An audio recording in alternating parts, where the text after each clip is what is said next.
Through the prophet Jeremiah, God asked, or maybe he said, "Is there anything too hard for me?" Now, in context, what does it mean?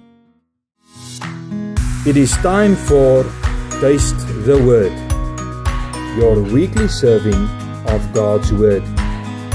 I am Fani Meiberg, and I'm excited to share with you today. I greet you once again around the Word of God. And on this day, I want to speak to you about, is anything too hard for God?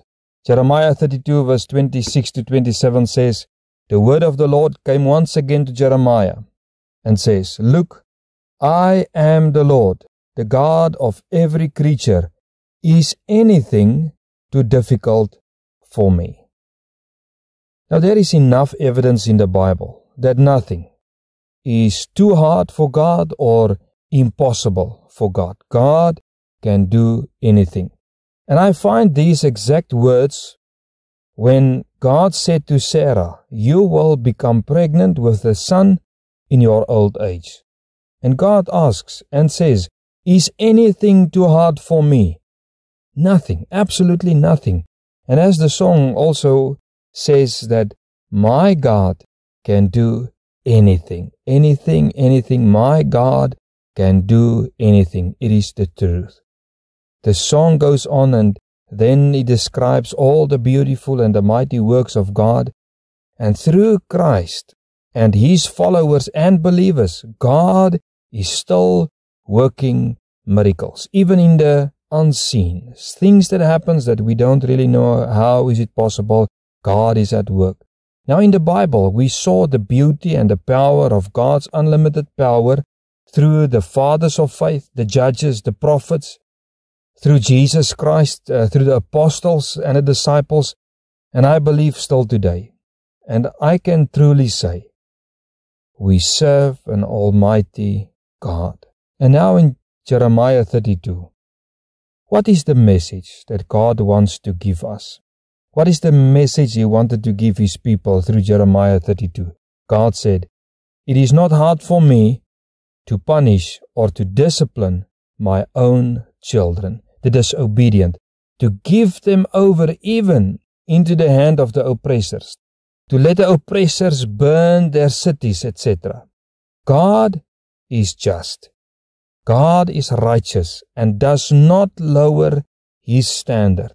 We saw how God destroyed Korah, Dathan, and Abiram, you remember in Numbers 16? God's own people, God's own leaders. We saw what God said regarding the Jews and the Gentiles in the New Testament, that God is willing to cut off His own, the Jews, to adopt others, the Gentiles, because God's own turned their backs on God instead of their faces. Now this is a strong warning for all the world to know. And I said all the world because there was also a day that God destroyed Sodom and Gomorrah, you remember, despite a plea to God through a man of true faith to spare them. And as nothing is too hard for God in wonders and miracles, so is it to discipline those He loves. It is not hard for God. We find it hard sometimes, and I believe you too, to live up to the demands of the Bible. We find it hard to fight the flesh to be holy and to fight those things that God hated. And we may wonder this morning, how will we escape the certain judgment of God on the flesh and on sin? And the answer did come through His Son Jesus Christ.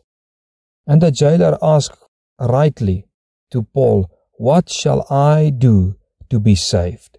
Saved from the eventual wrath of God. And he said, "My friend, believe in the Son of God, you and your household." And Paul explained to him and to his household the precious good news, the gospel of Jesus Christ, the only escape route from the wrath of God. You know, part of the good news is the wrath of God. Part of the good news is the discipline of God. And we have to know it. And through our faith in Jesus, He gave us His Holy Spirit to help you grow closer in relation to God and to become more as He is. It is possible. Child of God, we serve an awesome God of miracles and wonders, and also of a consuming fire. Lord, this morning we tremble at your word. Forgive us. Forgive this land and give us a heart of repentance so that we can turn our face to you. Amen.